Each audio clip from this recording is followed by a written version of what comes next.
we are approaching the last 10 days of Ramadan, I want to share about the story of Prophet Samson or Shamun.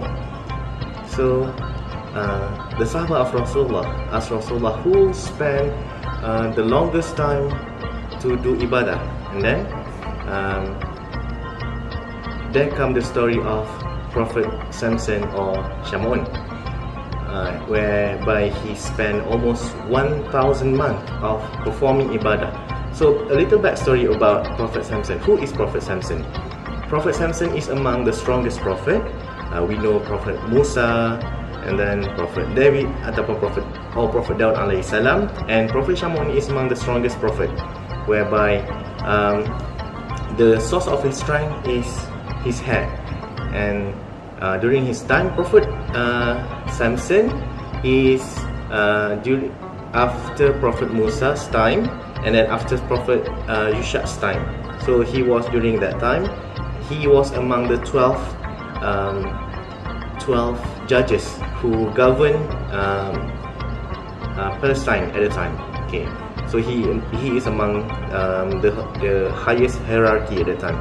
So Prophet Samson was married, and then the wife is very famous in Bible. Her name is Delilah. If you have heard the story about Samson and Delilah, it is commonly misinterpreted. They claim that the story of Samson and Delilah is as same as the story of Prophet Yusuf and Zulaikha. So it is actually totally different. Delilah did something bad to the husband. Okay, what happened was the king at the time disobeyed Prophet Samson, and then he wanted to kill Prophet Samson because Prophet Samson was propagating Islam at the time. And then the king offered a large sum of money to the wife, and then the wife take the money, and then the wife Delilah wanted to kill Samson. However, none of her act succeeded because Prophet Samson was very strong. If he was chained, he can just break the chain like it made out of cotton. Okay, and then one day the wife tried to poison him. It doesn't work. The wife tried to stab him while he was sleeping. It doesn't work.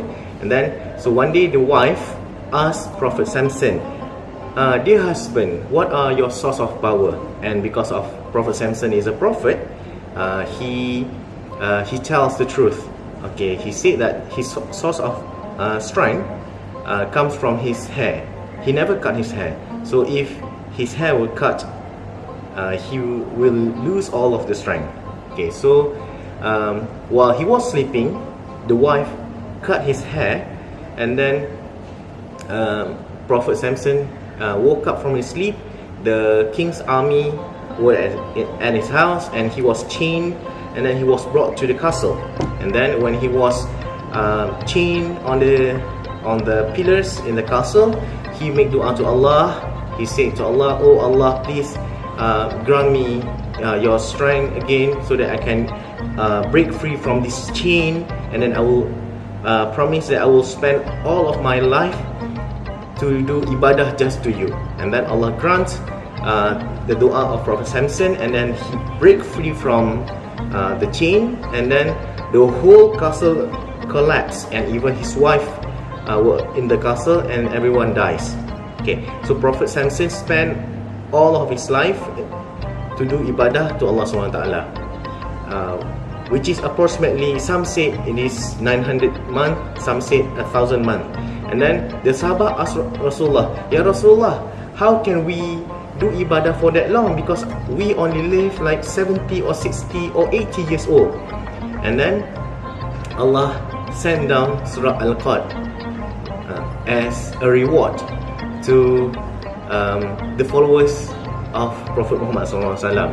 And it is a gift from Allah to us, where if we find Malam Lailatul Qadr and we do ibadah in that night, it is as same as we do ibadah for an entire 1,000 months. So I think that's all from what I can share. I hope that you can take the moral from the story and you can share with others. That's all. Assalamualaikum warahmatullahi taala wabarakatuh.